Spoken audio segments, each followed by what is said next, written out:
to a presentation on implementation of enhanced recovery after cesarean section protocol, which is a quality improvement project where we say it from evidence to reality. So here, for sake of presentation, I have an outline. In the first 10 to 15 minutes, we are going to have the brief overview of enhanced recovery, what is enhanced recovery, what is the perioperative care, and the last 25 minutes, we are going to have the methodological approach and the scientific outcome of our enhanced recovery after cesarean section quality improvement project. So, having said this, having all in my mind, I want to ask all of you guys, actually not to answer it here, but to keep it in your mind. We do have 4 questions here as enhanced recovery. The first question to brainstorm you is that, do you think the surgical service in your setting is being evaluated by standard? If it was evaluated, where do you rate your service against the standard? The third question going to be, do you think post-operative feeding, ambulation, catheter removal is uniform across all clinicians? And finally, do you think pain is a vital sign in your setting, has been incorporated as a vital sign shift? It's a brief question for you to think over it. So let me start with the background of enhanced recovery. So as you know, enhanced recovery is a standardized care program. It is a standardized and evidence-based care program, whereby considering the maternal outcome, the functional recovery, the fetal-maternal bonding, and patient experience, having all multidisciplinary skills, considering all multidisciplinary skills, which incorporating of the OB/GYN specialist, midwife, anesthetist, nurse, and also hospital management with due respect of their own leadership in the hospital.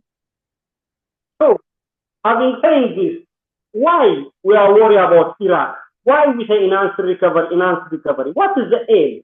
When you see this bundle of care, the first aim is to speed recovery and functional return of functional activity. 2, to optimize patient in perioperative phase, preoperative, intraoperative, and postoperative phase. The 3 is the important one is to minimize surgical related stress. So having this all aim, Iraq was fundamental component of perioperative care. As you all know, actually Iraq has been started late years back by colorectal surgery, abdominal surgery. Now it has been expanded to Iraq for obstetric surgery, Iraq for thoracic surgery, Iraq for breast surgery, Iraq for orthopedic and trauma surgery. Today we are going to discuss Iraq for obstetric surgery. So when we say Iraq, what is our reference? What are our evidences to talk about Iraq or to implement it? Okay. So with specific to maternity, we have different sorts of evidence to implement Iraq. The first one is American College of Obstetrics and Gynecology. The next one is NICE guidelines. The third one is enhanced recovery of Iraq protocol itself. The fourth one is Society for Obstetrics, Anesthesia and Peritoneology. The fifth one is Royal College of Obstetrics and Gynecology, WHO, and Midwifery and Nursing Association. So all the care we are talking about, the preoperative care, the intraoperative care, and the postoperative care was drafted from this international valid and evidence-based protocols. So, having said this, what are literature suggesting about enhanced recovery? What is the valid evidence from literature about enhanced recovery? When you see successful implementation, according to literature, successful implementation of Iraq can decrease hospital stay by average 2 to 3 days, which is marvelous, right?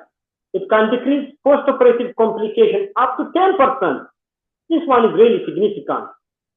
And also, it can improve functional activity, post-operative functional activity by 11%, while also it can increase patient satisfaction by 23%. This is evidence from systematic review. So, having this evidence, having the expertise, so why we are not going to implement it? That's why we say a quality improvement project from evidence to reality. So I think, am I clear so far? Somebody, can you hear me? Am I clear?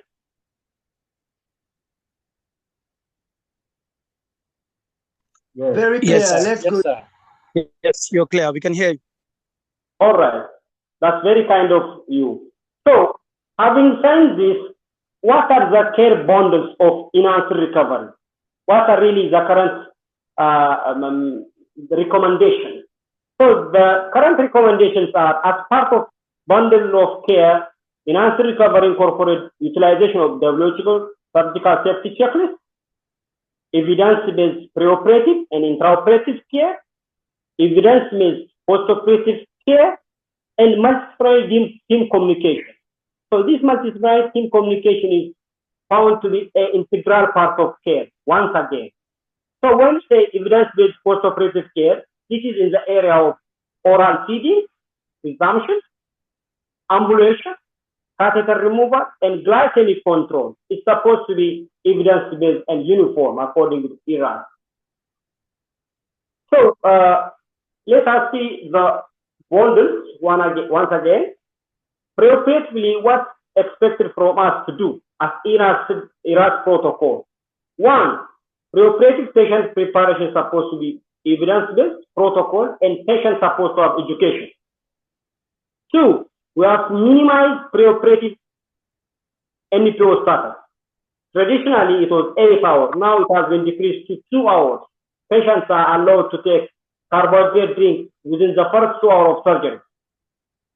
Three, we need to have pre-anesthetic medication, which has less side effects and short-acting, according to the evidence. The intraoperative one, there has to be standardized anesthesia care, and we have to really prevent hypothermia. And also the surgical approach is supposed to be as much as we can, non-invasive, okay? So the most interesting one about the ERAS is the post-operative. This one is non-specific for abdominal surgeries, thoracic surgeries, breast surgeries, obstetric surgeries, and so on and so on. Now, let's go through the cesarean delivery. We call ERAS for all types of surgery. We call ERAS for obstetric surgery. That means enhanced recovery after cesarean section. So let me quickly go through the perioperative ERAS pathway element for cesarean section. What are the recommendations for cesarean section?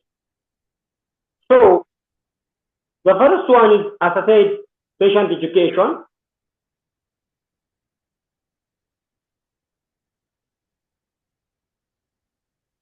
Can you see? Okay.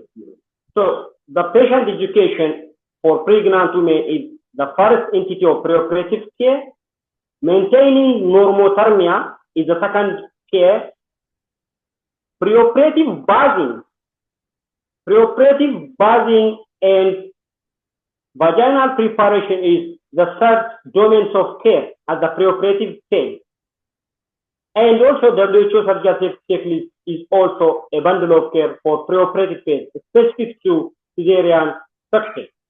Another one, limiting fasting time, was the component of preoperative care and carbohydrate loading. These are what we're supposed to do at the preoperative phase of cesarean section.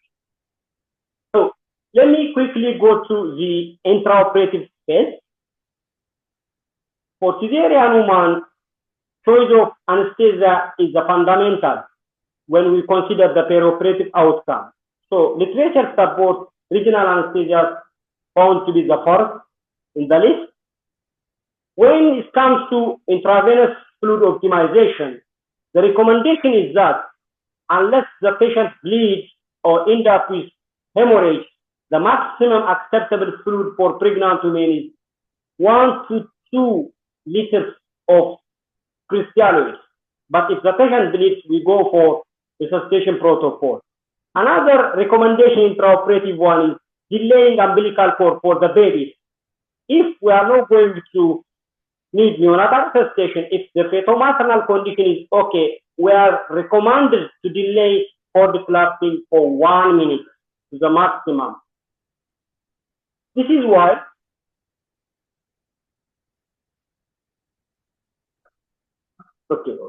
let me continue. This is why, to maintain transitional circulation and to maintain the baby iron store. So another one is we have been recommended to promote breastfeeding and fetal-maternal bonding. Okay, and finally, it is highly recommended to prevent spinal-induced hypotension with IV agents, IV vasopressors, either ephedrine or phenylphrine as a recommendation. So the photo, as the same as the surgery, easy resumption of oral intake is a part of ERA, early mobilization, early removal of catheter, glucose control, postoperative patient education, and breastfeeding was the care bundle for post-cesarean enhanced recovery. So let me take time and explain why early resumption of oral intake and how early it's supposed to be.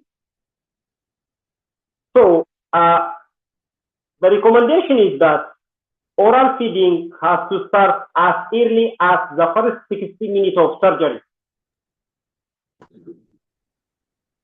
according to the different literature. This one,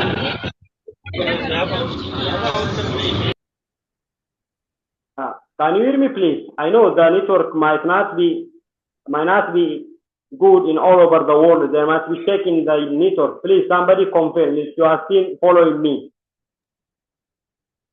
Haile, please continue. We can hear you. Okay. All right. So the recommendation is that immediate post-operative time, the patients are advised to have sips of water or tea within the first 1 hour of surgery. You can ask yourself how many hours or minutes has been the patient waiting to get feeding after surgery. But the recommendation is 16 minutes immediate after surgery.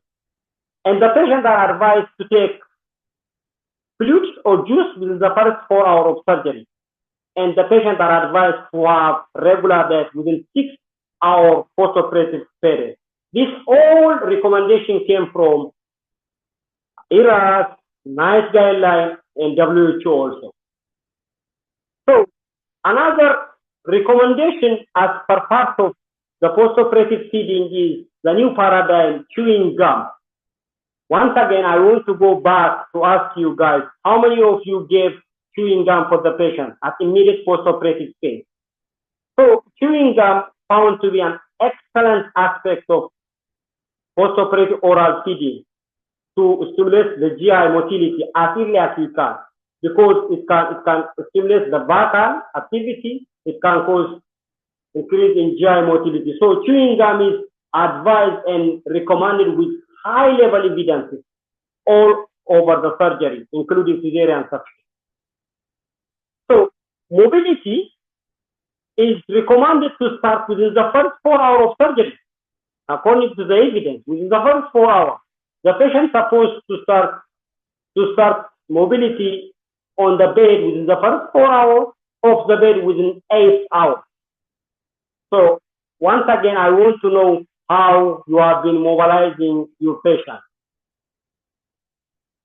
So the fundamental aspect of early post-op phase is early removal of urinary catheter to improve ambulation, to reduce hospital stay, to decrease postpartum sepsis and asymptomatic UTI. So this one was also recommended. Catheter is recommended to be removed within the first 10 to 12 hours, unless otherwise. I'm not saying for all patients, unless otherwise.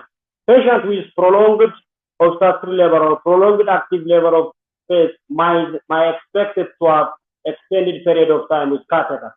Or if not, the catheter is recommended to be removed 10 to 12 hours. So the another aspect of post-operative, evidence-based post-operative care is opioid-free analgesia.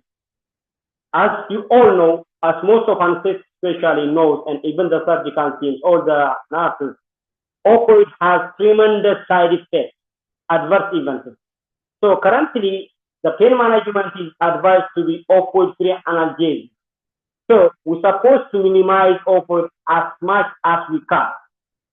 How? We are expected to do regional blocks like transabdominal spleen block, rectus block, and other ones to minimize the opioid consumption. And also, strongly multimodal analgesia is recommended as a pain management, using different type of analgesics for postpartum pain management. This is also a recommendation from Iraq. Okay? So, as a summary, this is the perioperative care bundle of enhanced recovery after cesarean section. What is the preoperative phase? What is the intraoperative phase? And what is the postoperative phase of enhanced recovery? So, now we have this knowledge. Now we have this expertise. Now we have the staff around to help the patient. So the question is that why we are not going to implement it? That's why we came across with this quality improvement project. Okay, is that clear? Somebody okay?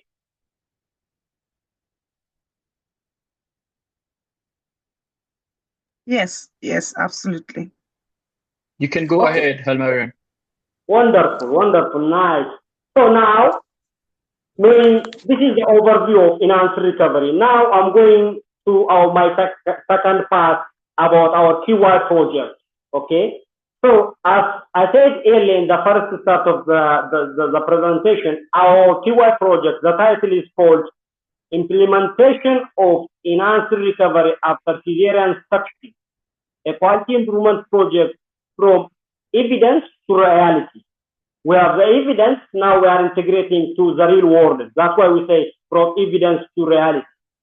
So our background is that enhanced recovery address evidence-based perioperative care for cesarean mother, as you know, to improve outcome and functional recovery. This is the background. Problem statement: implementation of enhanced recovery after cesarean section protocol at Koidu Government Hospital of Sierra Leone during the second quarter of 2024 was low. It was only 12.6, which put a burden on perioperative care, which increased hospital stay, complication, and unfavorable outcome. So, for this, we did a baseline assessment. Earlier, I said all those protocols supposed to be observed for cesarean delivery. So, depend upon the evidence, we just assess our care at Koidu Government Hospital. So, our baseline results show that WHO surgical safety checklist was only 12.6%, which is significantly low, which is unacceptable.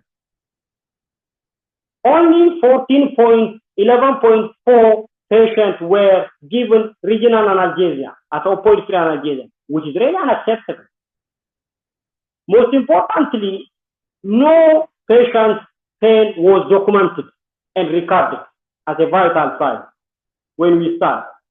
And there was really inconsistency of care regarding feeding, ambulation, and removal of catheter. There was inconsistency of care across the clinicians. Fast forward, there was no protocol in fact. We were not amazed when there is inconsistency of care because there was no protocol regarding enhanced recovery. So this is the finding we get when we start our project.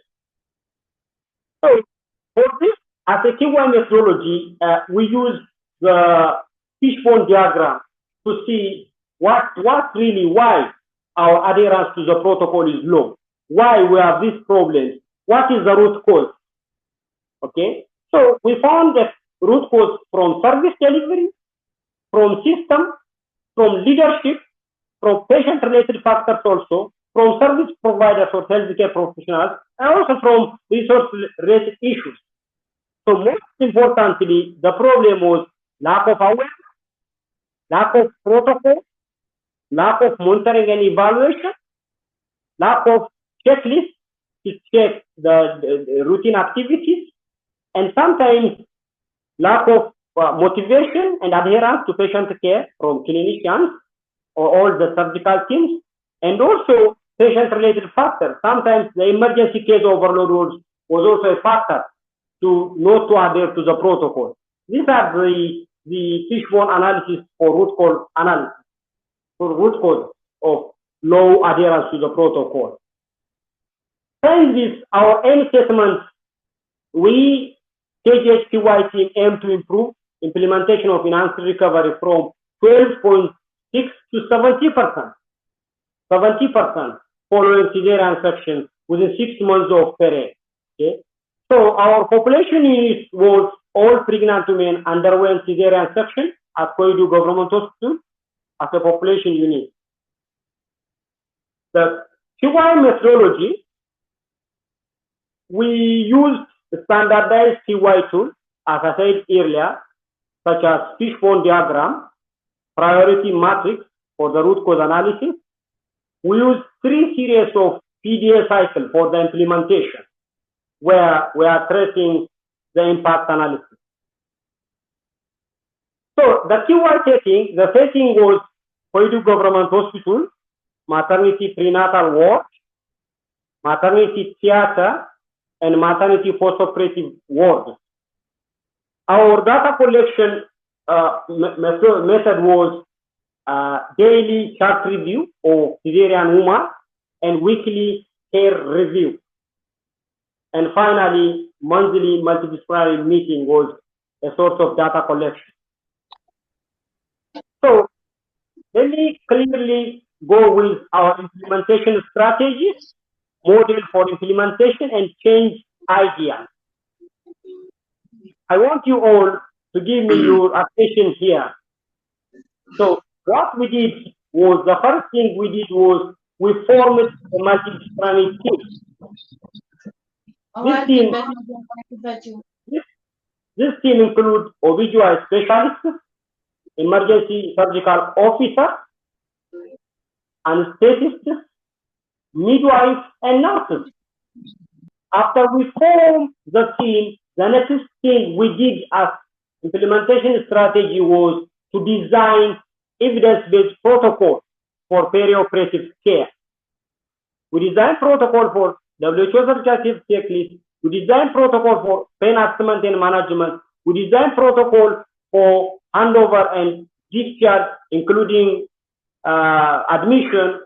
We designed protocol for postoperative oral feeding. We designed protocol for postoperative ambulation, and we designed protocol for postoperative catheter removal. And for these protocols, we also designed standardized checklists for the follow-up. After we designed this, the next step was to provide training.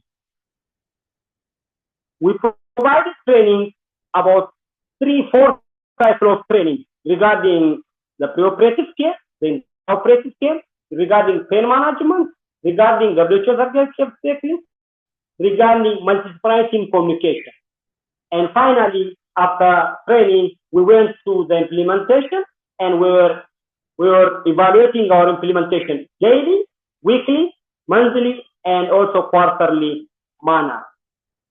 So the final step of the implementation process was reports.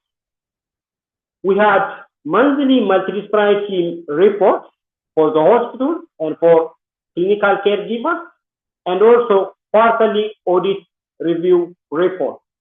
So this was the implementation strategies to attain or to achieve our goal.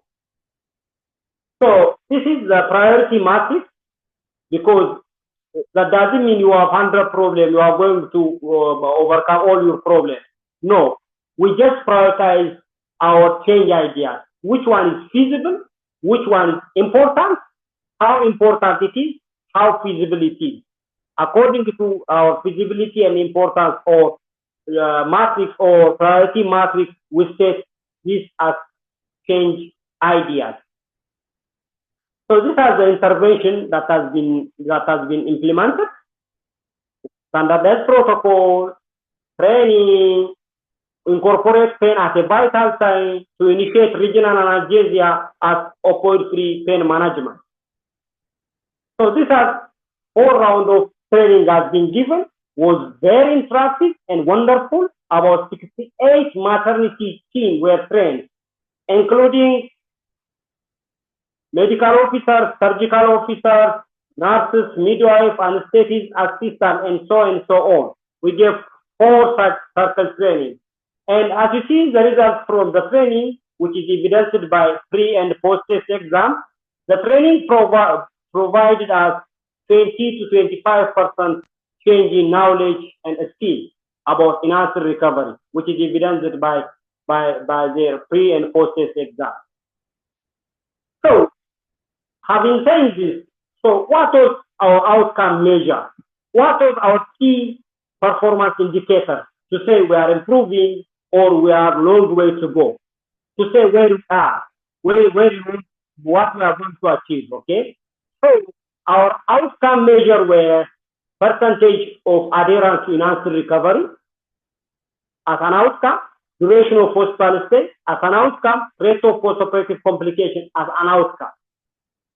As a process, we had percent of patients whose WHO surgical safety checklist applies, percent of patients whose pain is assessed and documented, percent of patients with regional analgesia, percent of patients who start oral feeding within the first 2 hours of surgery, percent of patients who started ambulation within the first 4 hours, and percent of patients whose catheter was removed in the first 10 hours of surgery was our process measurement or process indicator. In fact, we had balance measure. While you are doing all these activities, there is always a balance measure. The balance measure was there was increased work burden on healthcare professionals running to achieve this protocol or running to observe this protocol. So let me quickly go to the results. So at the results before implementation, we took 144 patients as a sample. After implementation, we used 689 cesarean mothers. So data from 689 cesarean mothers show that significant improvement across different aspects of key performance indicators. Okay. So the all-over adherence to protocol found to be 81.4, which was marvelous, which I can say. Postoperative complication drastically decreased from 11.3 at a baseline to 3.1 after 6 months. Finally, duration of hospital stay decreased from 4.64 days to 3.12 days on average decrease in 1 day of hospital stay. This is also a job well done. So, yes, you can see this table showing that the baseline before implementation, after implementation, and our target. As you see here, the WHO surgical safety checklist during baseline was 12.6. Now, after 6 months, we maintain 95% of utilization. Our target was 80%. Pain assessment and documentation was 0, as I told you earlier during my presentation. Now we achieved 94.2%. Opioid-free analgesia or regional block was only given for 11.4% of the patients, but now we achieved to maintain 73.12%. Duration of hospital stay, I already mentioned it earlier, and the post-op complication also. So let us see the monthly run chart showing the personal outcome of indicators, ERAS indicators. As you see, WHO surgical safety checklist is significantly increased consistently the next 6 months from where we start August. From May to June was the baseline month. From August to January was implementation month. So there is significant change in utilization of WHO surgical safety checklist. Pain was documented within the first 3 months of baseline. There was no patient whose pain was documented in post-operative pain. Lately, after the implementation, we maintain to get about 90 or above % of pain documentation. Another one, regional anesthesia. As you see, the monthly trend of regional anesthesia, significantly the pain management, post-operative opioid-free pain management was significantly increased over the course 6 months of period, and also evidence-based post-operative care. When I say evidence-based post-operative care, this one includes the time to initiate post-op feeding, the time to initiate the post-operative ambulation, and the time to initiate removal of catheter. So you can see the difference between the baseline and the post-implementation phase of the post-operative evidence-based care. Oral feeding, on average, within the first 2 hours of surgery, we used to give oral feeding. Ambulation will start on average 4 days. Post-operatively, catheter was removed on average about 10 hours. This is not for all our patients. This one is about 82 to 84% of our patients were attained or achieved evidence-based post-operative care. So, let's take you back to the Iraq protocol implementation as a general. That one was specific as a general. So the first 3 intervention months, May, June, July, the implementation of Iraq protocol was between 12.5 to 15%. So the PDA cycle was started on June as a planning phase. From June to October was the next PDA cycle where we rate, we check where we are at 3 months of implementation. The third PDA cycle was at the close-up of our project, January last of the month, to see whether to adopt our protocol or whether to modify. So as you see, there is persistently increase in adherence to enhanced recovery at KGH hospital in the past 6 months. The post-operative complication, as you see it, when we start, on average, there was 11.3% of post-op complication. Now we have on average 3.13 post-op complication. Somebody might be confused with regard to what is post-operative complication. Here we put operational definition. When we say there is a post-operative complication, okay, if the patient end up with surgical site infection, if the patient was transfused due to bleeding from surgery, and if the patient is reoperated due to surgical complication, this altogether found to be a post-operative complication rate. So this one is a weekly trend showing our performance, how it looks like every week, okay?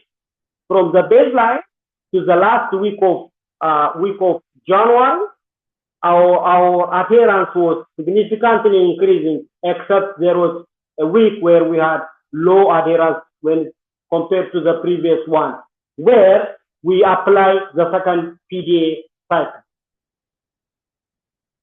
So, what was the effect of change after we did all this and after we implement or intervene all our expertise? What has happened then? Utilization of surgical safety checklist was really improved, including the pain management. The perioperative care has been protocoled, standardized, and evidence-based. Now, there is no that inconsistency of care regarding to the perioperative cesarean delivery at KGH because we have protocol standard. The post-op complication, as you see the figure A, this slide, significantly decreased, and duration of hospital stay was really get down from 4.6 to 3.2 on average. So, what lesson we learned from our QI project? The quality improvement project demonstrates that successful implementation of enhanced recovery improved recovery and patient outcome following cesarean section. So, before just wind up my presentation, I want to share you these two slides about the scope of our project.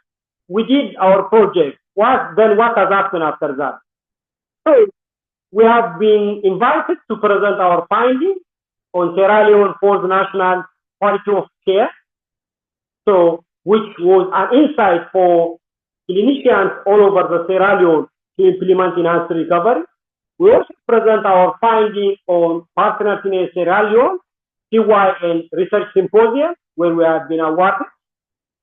Most interestingly, our work gets global attention, where our abstract has been accepted by Stanford Global Health, by University of Calgary, Canada, by Association of Pain Medicine, United States.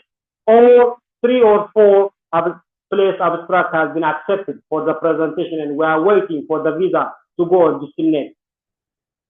So, finally, of this all work, or of this burden, that doesn't mean there was not a challenge. In fact, there was a challenge. The first challenge was inconsistency of care, resource, and some sort of resistance or challenge, but all of which we maintain to achieve our goal. So, let me acknowledge my team here, all our project team, all maternity team, all maternity management, all our data collector, and all our TORG member of Sierra Leone, including our CEO of TORG. Thank you very much for all the job, the remarkable support you have been giving us, and unwavering follow-up to achieve this marvelous job. This is all I have for you. Thank you very much. I will take you back to my CEO. Thank you. Thank you very much, Hailemariam, for this wonderful presentation. We can now entertain questions for 10 minutes. We can now entertain questions.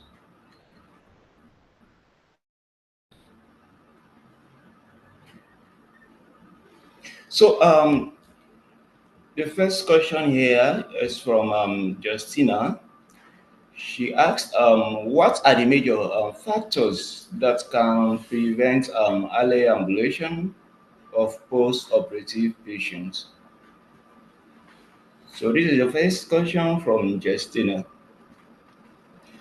Of course, if I can throw light on this, you know, when you have a patient with pain,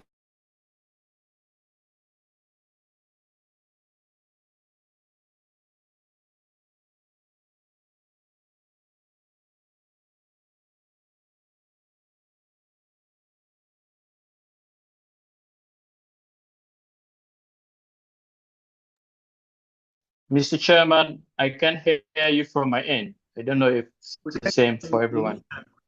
Others can hear you, please.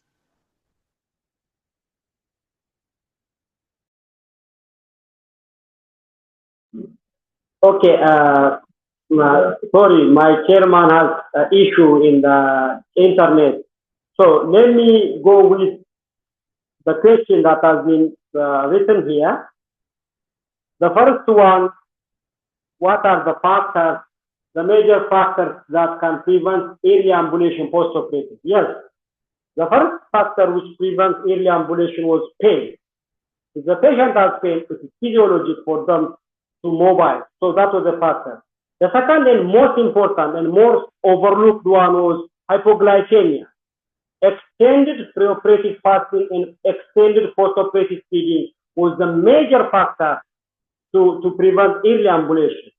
And the third one was a complication. Any sort of intraoperative complication was a reason who have delayed post-operative ambulation. These are the factors we found.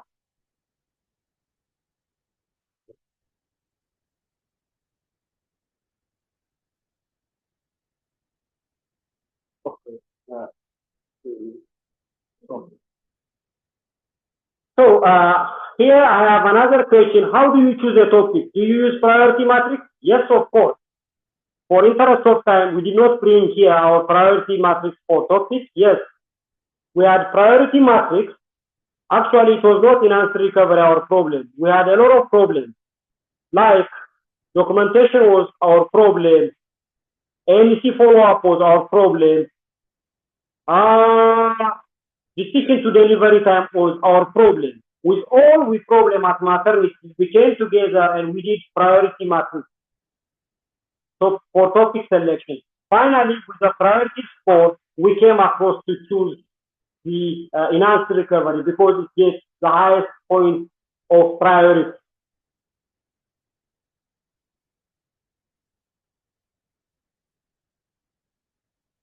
Okay, almost all standards achieved over target, which is very interesting. How do you achieve? How you use regional anesthesia to improve without practical training? Yes, thank you very much for the question, in fact. So, regional anesthesia training was given for anesthetists, like transabdominal stem block and rectal shade block training was given on board for anesthetists. In our hands-on skill training has been given. So all the anesthetists were providing regional anesthesia. That's why we maintain the pain management in opioid-free analgesia.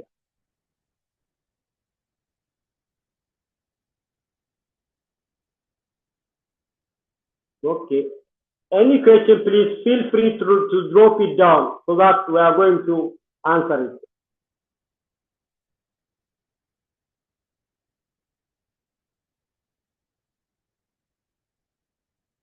Did our primary caregiver really practical and have knowledge on ERAS and how it will be practical in real scenario? Yes. What we did was, as I told you, we trained more than 68 maternity teams. That means more than 90% of our team. So at KGH, we have daily morning briefing for maternity care. So we trained them. We were following them on daily basis. So everybody was trained. Everybody was having feedback on daily basis. That's why we maintain to achieve our standard. That's why also I appreciate our leadership at maternity because they're also tracing the adherence rate of daily care at maternity.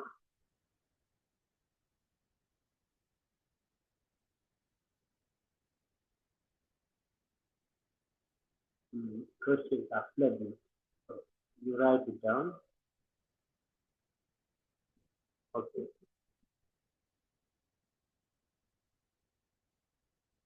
Okay, so somebody say here, I agree with you, very engaging. My question would be that what informs that different targets that you exceed, some 70, 80? Yes, that's interesting question, in fact. You know, when we set targets, some of target was taken from literature, some of target was taken from recommendations, like as I said, Society of Anesthesia and Peritonology, Royal College of Obstetrics and Gynecology, WHO, NICE guidelines. And also some of the targets were set according to our hospital safety. We don't want to be ambitious to say 100%. No. We sit together, we saw the recommendation from literature, and we set according to our capability. We did not want to be so ambitious to say 100%. But that is very interesting question that has been taken from literature and international recommendations.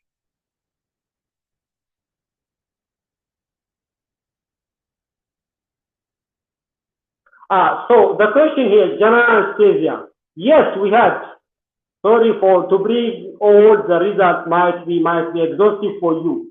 93.5% of the patient was given regional anesthesia, while the rest was given general anesthesia. Even though that general anesthesia we used to maintain the protocol. the protocol was maintained for all of the patients. When there is exception, we are excluding it. But the protocol was maintained whether the patient was regional anesthesia or general anesthesia. Regional anesthesia was given for both GA or spinal. Feeding was started as protocol for GA and spinal. But we have to make sure that the patient is fully awake in the theater before we take to the post-operative ward. That was the thing we maintained.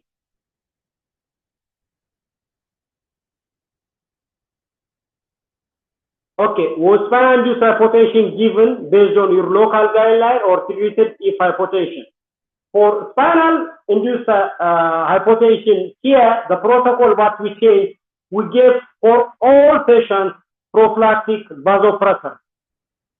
Ephedrine 12 milligram IV was given for all the patients as per recommendation from Society of Obstetric Anesthesia and Peritoneology. We gave 12 milligram of ephedrine if they are not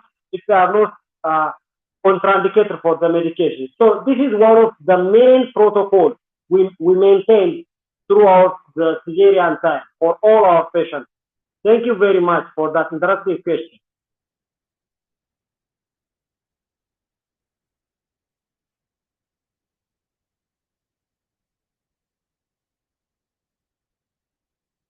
So please, any question is still, you can raise your hand and you can still interact. Our protocol is to start ambulation on bed within the first 4 hours of surgery. Okay. When you treat pain, you know you are activating early ambulation.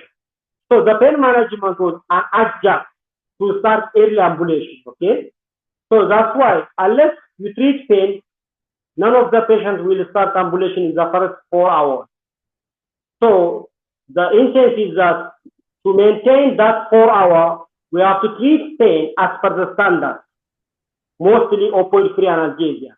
So that is the intent we used to give a regional block for the patient. But still, you are right, there are patients who did not get regional analgesia due to many reasons, emergency overload, medication, so and so reasons. But still, even though we did not give regional analgesia for like 22% of the patients, we used to manage with multimodal analgesia, including NSAIDs, including opioids, adjuvant. So the insight is that the patient must start ambulation the first 4 hours of surgery, at least on bed 4 hours, and at 8 hours, the patient shall have full ambulation of the bed and walking around.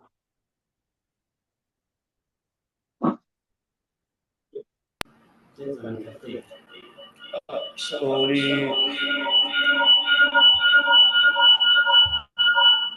the next question is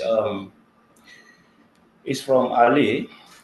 He asked, is there any recommended time for early return to oral feeding intake for carbohydrates for patients given general anesthesia and regional anesthesia? This one is from Ali. So, of course, as earlier said, the initiation of oral feeding is very important and the recovery of the patient. So, in the first 2 hours, we entertain like you can give like hot sips. So, like for oral, like carbohydrates intake for both GA and regional anesthesia. So you can wait until 6 to 8 hours, 6 hours before the patients can take carbohydrates feeding. But it's very important for patients to start sips, hot sips, within the first 2 hours after surgery.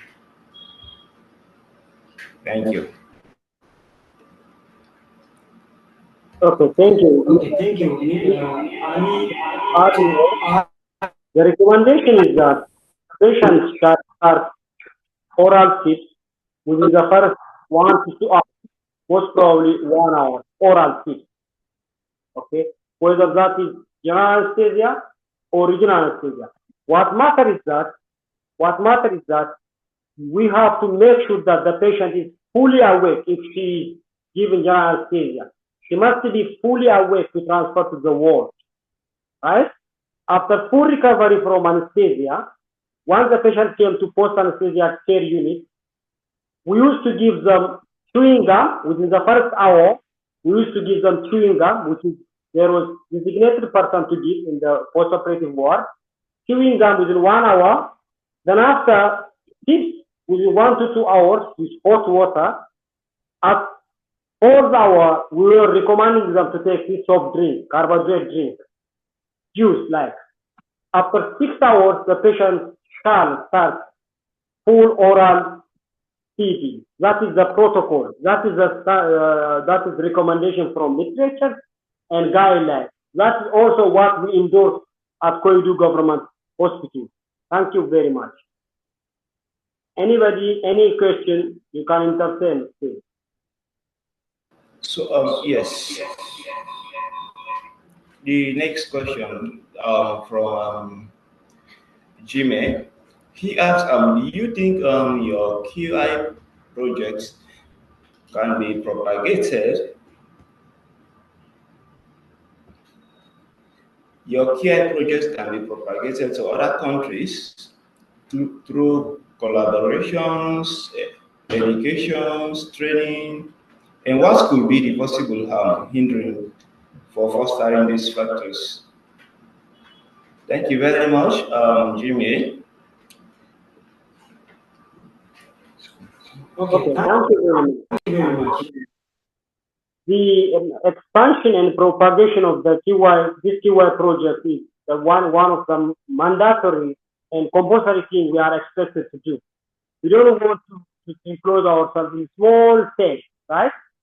So currently there is a movement in Sierra Leone to expand this project and this training across the nation, across Sierra Leone. After that, we are still thankful for our CEO because organizing this webinar also one form of dissemination, one form of propagation, right? If we get any option, any opportunity, we as a QI team are ready to expand this project nationally and globally. And also, we are free to give the training wherever we are called and if it is really feasible. So the idea is that now we are communicating with the National Ministry of Sierra Leone to expand it across the nation. And lastly, whenever we have that opportunity, we are going to provide this protocol and training wherever it is across the globe. That is the rationale and the insight from us. Thank you.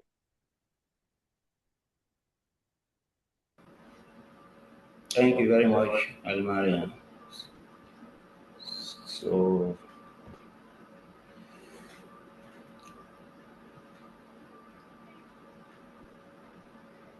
Hi, Harley. Maybe one last so from somebody. it's almost time for questions, but you can still ask. I think we can still entertain 1 or 2 questions. Yes, there is one already on the floor. Someone is asking if there is a contraindication for permanent. Salio is asking if you can get the slides after presentation. Yes, of course. We'll try to share the slides with CEO. Then I think that as well. From there you can share with the general.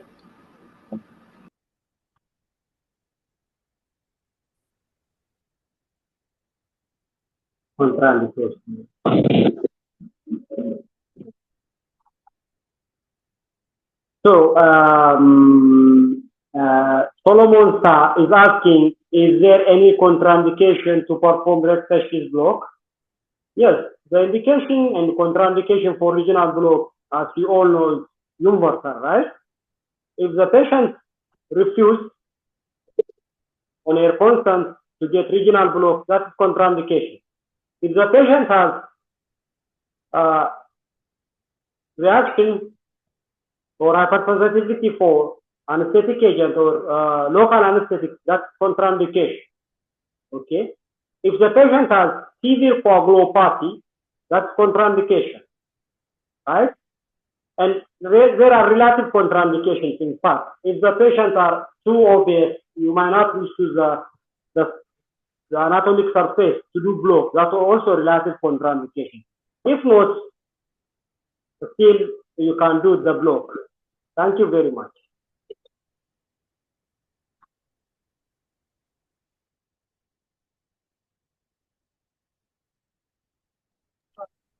Yes, we can hear you. Okay, thank you. So thank you, everyone. I want to say thank you to the Sierra Leone chapter for organizing this. It's been very insightful.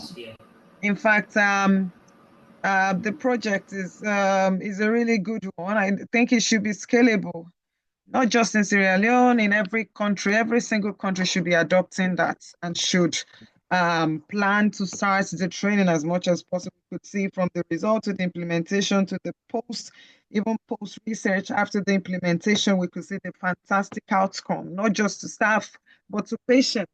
It was really, really significant, and the margin was very, very wide. So I think that should be scalable. I think that should be our goal over the next few months, to see how we can have pilot sites starting this across TORG community, so that it can be implemented as well in other institutions.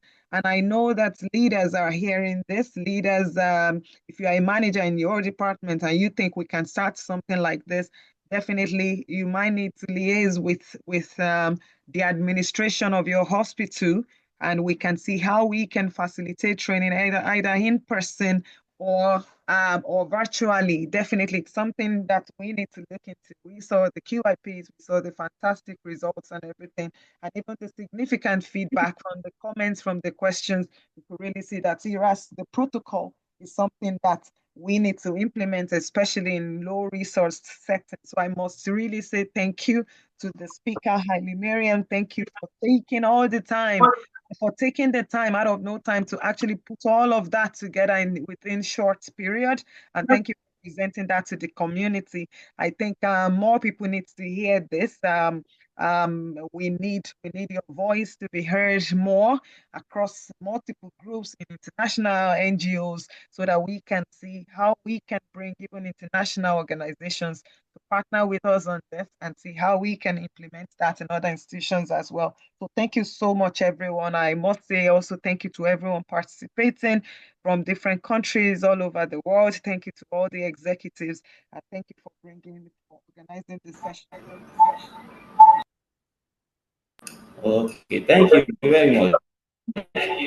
See you. Thank you. So we'd like to call the Vice Chairperson, Anthony Abbas Kamara, for a close remarks. Thank you very much, everyone. It was really, really awesome. It was a successful Anthony presentation. Abbas. We had a whole lot of challenges with network connectivity and the rest, but I think it was successful and it was so much insightful. CEO has already summarized a lot of the points we should learn from this presentation. It's our first, and we still have a whole lot of things to learn, but we appreciate the collaboration and the support we have from CEO and other members from other countries. We want to say thank you for making yourself available. And yes, I saw a whole lot of questions on collaboration, partnership. Yes, in TORG, we are in the same organization. We are collaborating together, but yeah, we can be reached. From Sierra Leone, if somebody wants to actually learn from what we have done, or somebody want to improve on what we have done, we are very open to collaborations. We are open to learning. We are open to more training. Thank you so much. I don't want to waste much of your time, as we've already gone some minutes behind the schedule. Thank you.